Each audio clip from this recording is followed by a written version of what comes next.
Okay.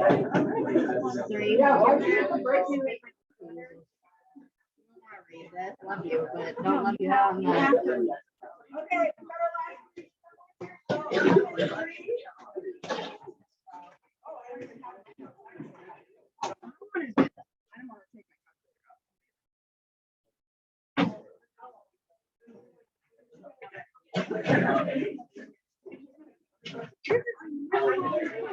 Oh, it's not. It's 1.5 feet.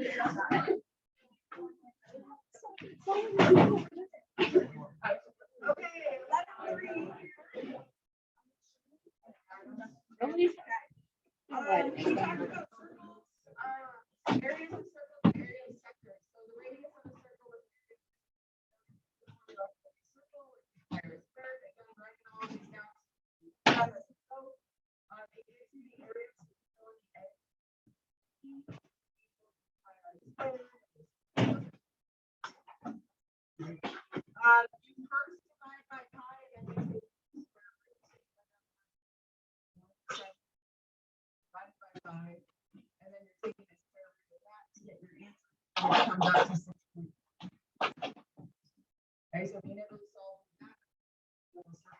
So off of that, a main one is we talk about area of the sector.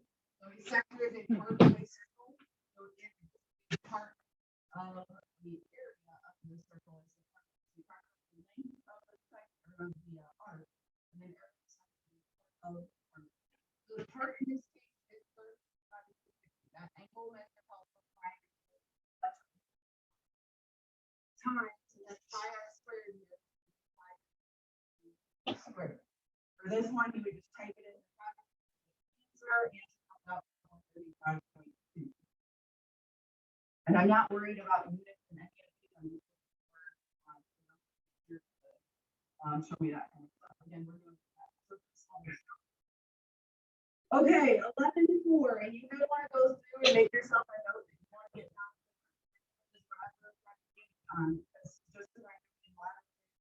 Just one doesn't mean that there's not other ones. So for a cone, your lateral area formula for a cone is pi r L. LB is a slant height. So if we use that, then we do pi times the radius. In this case, would be 7. So you see the whole, and I know it's hard to see in your guys', but the whole segment there is given to you as 14. It'll be right there on the final list. You have that 14 that's given to you, there's the radius is 7. And then the slant height, in that case, you have a 90 or a right triangle here. You would find the slant height by doing 7 squared plus 2 squared equals to L squared. L being that side of that figure that's there. So when you solve for L, you end up with about 32.8. Again, I used the decimal that was in my calculator for L, but I'm going to write down that 32.8 here. So I don't. If you multiply all that out, my lateral area comes out in 7.4. Again, I'm going to suggest it later on so you know what you're doing. And then from lateral area, your surface area of a cone is that lateral area plus, in this case, the area of the base. That would be their area of the base. So the lateral area was the 7.4 plus the area of the base here is so pi times the radius of 7 and square that. And again, you can type that whole thing in your calculator. It comes out to 874.3. So lateral area and surface area of a cone given there. Again, you may want to write some hopefully we'll remind each other. This next one right here, and I picked this one. Okay, so lateral area for a prism is what we're looking at here, was the perimeter of the base times the height. And you can do lateral area of this a lot of different ways, but make sure that your lateral sides and sides of this figure are the rectangles. Okay, so the perimeter of the base would be the perimeter of this triangle, which is a lateral triangle. So the perimeter is going to be 36 times the height is the distance between the two bases. So in this case, 8. Okay, that's the height height of that figure there. So 36 times 8 gives me a lateral area of 2. Surface area of a prism then is that lateral area plus 2 times the area of the base. So you're gonna have 2 bases here. That works for all prisms in that case.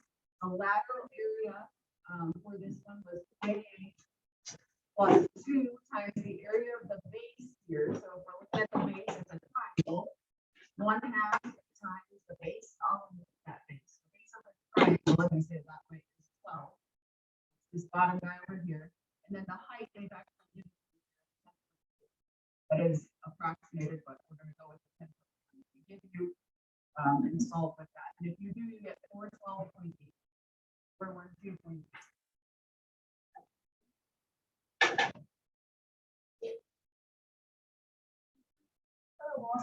At the 38 plus 2 times what if it's the area of a triangle? 1/2 times base times height.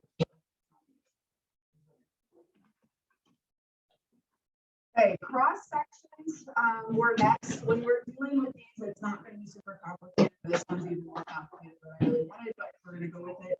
Cross sections you can create here. You can create a triangle. Understanding that cross section is going to be 2 figures. Okay? If you go from the apex of this figure through the base, you're going to be making a triangle. Right? If you go slightly off of the apex, so if you go, and I'm going to draw this one in, if you go right here and come down to the base, and come down to the base. A lot of people think that you make a rectangle out of something like that, but you don't make a trapezoid. So if you kind of see what I just did there, you can't make a rectangle, but you can make a trapezoid. You also can make just other quadrilaterals. I'm not worried about that too much. Because you have a hexagon as a base, you definitely make a hexagon. There you go. You can make a hexagon. And I also know you can make a pentagon beyond that, but I'm not too worried about it. As long as you understand, like you can see those basic figures there, you're not able to make a rectangle here. Okay, you can make a triangle or probably the hexagon. Those are the only ones I'm worried about. Again, are there more? Yes, there are more. For what we're doing, you don't have to worry about that. Right? Solids of revolution were also in here. Can you create the axis on a square? So all I'm asking here is making sure that you understand solids of revolution. So if I draw myself a square and I can put the axis like this, I can put the axis just down the middle of this square. Okay. If I do, this is going to create a cylinder. That cylinder in this case would kind of go around here. You can see your little circular. Essentially, what you're trying to do is draw yourself like if I spun this, what's it going to look like? And that's what it would look like. So you can make a cylinder. If you put the line on the edge of the square, you also get a cylinder. Okay, so if I put it on the edge there, I get a cylinder. It's a bigger cylinder, but I get a cylinder out of that. You also just want to remember that if you take and put the line, let's say out here, that's not just a cylinder. Okay, that would be a cylinder with a cylinder. Here is that you end up with this turn in here that creates kind of a cylinder to the other side that's empty, and then you end up with a cylinder around it that is filled. So you end up with like a cylinder with a cylinder with something like that. So just understanding that general idea there. And then lastly, if you take and you put your line, these are really through the middle through a diagonal like that, this creates 2 cones. So you got to imagine that the circle ends up right here, or the circular direction is right there. And so it's kind of a cone on top of a cone with our bases put together. Okay. So you can have different things where you can have a figure with a figure removed. So a cylinder minus a cylinder. We can have 2 figures put together with 2 cones. You can have just simply a cylinder. You can only make cylinders, cones, and spheres out of rotations. Guys, you're not going to get a prism. You're not going to get a pyramid. Don't need those. So out of your rotations, I'll take them. Okay, now we moved on to volume. So I tried to mix in different volume formulas here. So for this figure, we have a volume of a pyramid that we're going to have to do, and we have a volume of a prism that we're going to have to do here. So volume of a pyramid is 1/3 times the area of the base times the height. And that goes for a cone as well. Volume of a prism is just the area of the base times the height. And that goes for a cylinder as well. Okay, so you can just know that your pyramid and cone are the same, your prism and your cylinder have the same formulas as well. Okay, so the base in this case here is a regular polygon, so it has you kind of work with that again. That regular polygon here is a hexagon with a base or a side length of 6. So if I draw the triangle into it, and we've dealt with hexagons quite a bit. So, we know that we have a 30-degree angle in the middle there. And so if I split that side in 2, that means that half of that side is in 3. So I'm drawing that little triangle there. And that's the short side. I need the long side. So the long side can be using my 30, 60, 90 stuff, and I know. So to solve for the area of the base, I'm actually going to do the prism one first. To solve for the area of the base, 1/2 times, I'm finding the area of this triangle, 1/2 times 6 times 2. Okay, that's the area of that little triangle right there. Times there are 6 of them in order to make up that hexagon. So what I just put in parentheses is the area of the base formula for that one. Times the height of that prism would be 5. And looking from base to base, that height is 5. If I go back to the pyramid one, you solve essentially the same thing. So 1/3 times, I'll just put all of that in. And if you had solved it, you don't necessarily have to write this out. I'm just showing you it's the same. So the area of the base is exactly the same. Times the height of that pyramid is 3. So you solve each of those, you add them together. Again, I'm going to give you a final answer here. 561.2 is your answer. So volume of a pyramid, volume of a prism. The next one allows us to talk about the volume of a sphere. So here we have a volume of a cone put together with the volume of a hemisphere. We have half of a sphere in that case that we're trying to put together here. So your cone volume is 1/3 times the area of the base times the height. Talked about that above. Your sphere volume, so since I didn't have a sphere, I'm going to do 1/2 here, times your volume of a sphere is 4/3 pi r cubed. Okay, so that's your formula there with them. So hopefully you got those different ways down. If you want to write off the side volume of the sphere, so you know what that one is, do that too. Okay. Here for the cone, 1/3 times the area of the base of the cone. The base of the cone is a circle. So pi times radius squared. They give you that 4, which again is the diameter there. So 2 squared. Pi 2 squared is the base times the height of that cone is 9. So that's your formula for that one.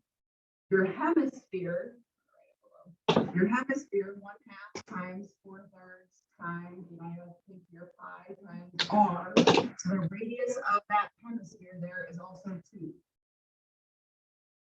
It's the same as that cone. So 2 cubed there is what we have. When you put those together, you should get 54.5. So we have all of our volumes written down. Again, we got to come back to our lateral areas and surface areas and stuff. But we have all of our volumes written down from it. 11.8 talked about comparing figures and comparing linear measurements with area measurements with volume measurements. So if you're given a figure like this, and you're given areas, the areas, so 684 over, I'll just say A, that's what I'm trying to solve for, are in proportion with the linear measurements squared. So I would have to set this up as 38 squared over 19 squared. Again, there's different ways to set those up, but that's the idea, is that the areas are in proportion with the sides squared. And if you solve that, you get 171. Again, you'll be able to go through and check these. I would suggest again, what is that 171. Before you get to the final, I would suggest that you go through and you check your that you know how to do this. Okay. Same thing happens to this other one. They give you 2 surface areas. Similar concept, like similar. They give you surface areas. So the 180 over those 75.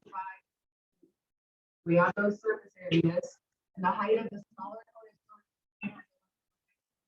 cone. That means I can set this equal to make sure you match the 36 over the cone. So the 36 goes on square over, I'll just call it 8 squared. Right, and then you would solve for that. Again, you would cross multiply in order to solve. Answer if you go through and check it. Come out with 7. I do believe lots of time at the end of the day. Try those examples.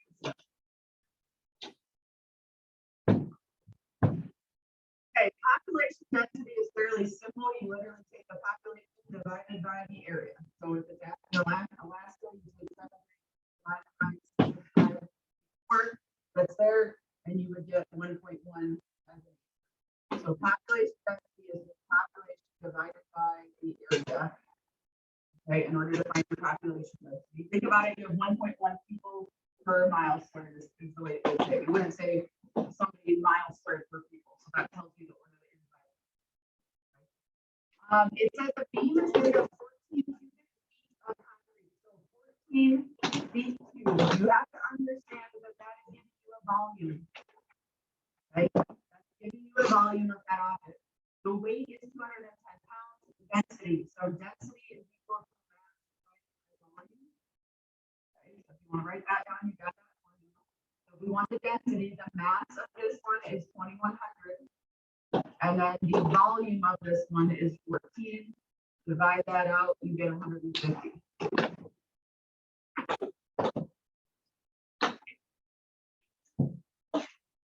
Okay, that's chapter 11. So chapter 12, we just got done with. So hopefully it's fresh in your mind, but I'm doing to make sure we know what we're doing with that. It's a color, so from the 7 colors of the rainbow. So you have 7 colors of the rainbow. That is a finite amount of stuff.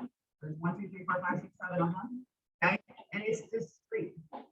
There's not like a turquoise, if you can imagine. That would be like your kind of continuous colors of the rainbow, maybe. Colors are going to be continuous, but that'd be the idea. You have just 7 colors method. Okay. A car dealership has several options for purchasing a new car. So what they're giving you is all the different choices you have. You can choose of 7 colors, 6 interiors, 4 wheel colors, 4 electronics, 3 engines. You're going to choose each one of those. So to find a different combination, excuse me. Okay, I can talk. To find different combinations, you just multiply 7 times 6 times 4. And if you multiply all of that, you get 26. Right? So knowing that if you're just trying to find how many different combinations of something that gives you what each possibility is, you just multiply and it gives you the number of possibilities. Well, we started talking about unions and intersections. So P is the event of an odd number. So based on the deal right here, my P would include 1, 3, 5, and 7. And then Q is the event of a number over 5. So that would include 6, 7, and 8. The intersection is where they overlap. So they overlap at 7. My intersection in this case only 7. The union is putting all of them together. And again, if you want to write that down, you can, but it's 1, 3, 5, 6, 7, and 8. That's your union. Okay, so the intersection, which is the upside down view, okay, the intersection is the overlap, where they intersect with each other. The union is the U, and that's putting it all together.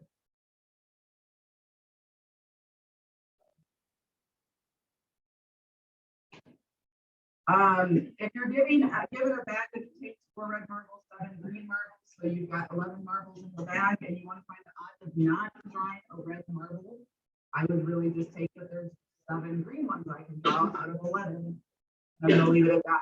A lot of these it's going to tell you leave it as a simplified fraction. So I'm going to leave that. Okay, you can type it in to get a decimal, but we're going to leave it as a simplified fraction. We did probability with geometry, so if it's on a line, all that it is, this is probability that U is on Y or WY. So WY 4 plus 3 is 7 units long. Out of the entire thing is 7 plus 7 is 14 units long. And so that's going to be 1/2. Okay, if I ask for it as a decimal, it's 0.5. If I ask for it as a percent, it's 50%. Hopefully, we can do those, but that is a probability of 1/2. In a spinner, if you were given this, please pay attention. Circles give you percent, so most of the time they give you degrees, okay? Especially when it's geometry. So if you're given degrees, an entire circle adds up to 360. Don't spend your time adding them all up. Okay, it adds up to 360 there. So it wants probably orange or yellow. There is no overlap of orange and yellow. You just simply add them together. So orange is 37 plus yellow is 31, and you take 68 out of 360. I actually gave this one as a decimal, so 0.189 is what I would get there. I don't know what it simplifies to, but you can give a simplified fraction. Your calculator does that. Is why you're going to have your calculator chart ready to go on Monday. Okay, so your calculator will do all of that stuff for you, and you don't have to worry about it. For Tuesday, thank you. Okay, that's your geometric stuff. 12.4, we started talking about multiplication property and combinations and permutations and stuff. So the probability that a 5-digit projector digits is the number 20 or 20515. So you're essentially picking 5 different numbers in that specific order. Okay, so the first number has to be a 2. You have one option out of 5 to choose from. Now you use that 2. Okay, the second number has to be a 0. You have one option out of 4 numbers to choose from. Now that has happened. Okay, the third number has to be a 5. You have 2 options out of 3 numbers to choose from. So now that's happened. Then you have a 1, so that's 1 out of 2, and then you have 1 out of 1 in the end. You multiply all of those together to figure out the probability, and it comes out to 1 out of 6.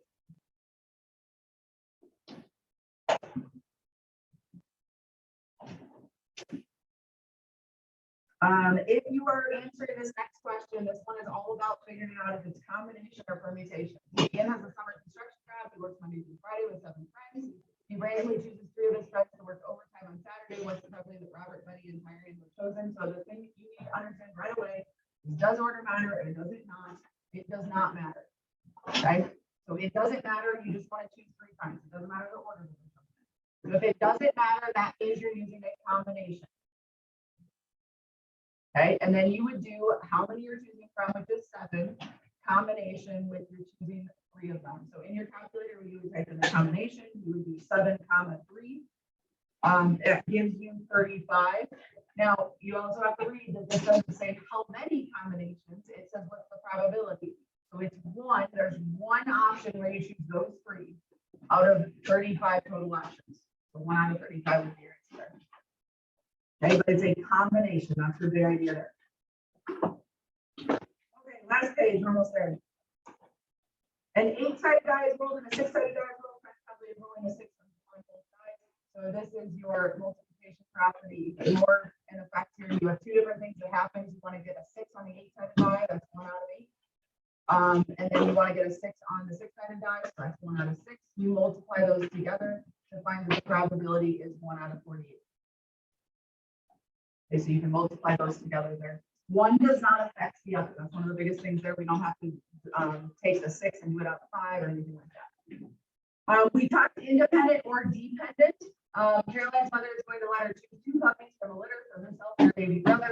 There are 5 male puppies, 3 female puppies in the litter. Caroline randomly chooses 1 puppy and then another. So dependent or independent here, without even having to do any probabilities. Okay, so remember to decide independent. We were talking probability of A and B had to be equal to the probability of A times the probability of B. So we talked about that, but we don't even have to worry about this here. So that's independent if that is true. Okay, in this case, it's just 1 puppy and then another. So if you choose the first puppy, you're going to have 2 puppies when you go home. You can't replace the first puppy before choosing the next one. Okay, so there's no replacement. And when it's not replaced, they're dependent on each other. Okay, so if you find that, then you don't have to worry about actually solving it and going from there. There's no replacement here, they're dependent. Okay, if they are replaced, it's independent. So those are the things that are easy to do. Sometimes you have to go through and solve that formula, but sometimes it's just a matter of figuring that out. Mutually exclusive. So mutually exclusive means that they have nothing in common with each other. Okay, some of you may want to write that definition down so you got it backwards. But they have nothing in common if they are mutually exclusive. They're exclusive of each other. Okay. A box contains 5 markers, one each of blue, red, green, orange, and black. The teacher chooses 2 markers, one is green and one is red. So are these mutually exclusive? Choosing a green and choosing a red is the question. And the answer is yes, because there's not a red that is also green or a green that is also red or anything like that. They don't overlap each other. So these are mutually exclusive. Okay. So when we talked about mutually exclusive, we had addition property that came up within our probabilities.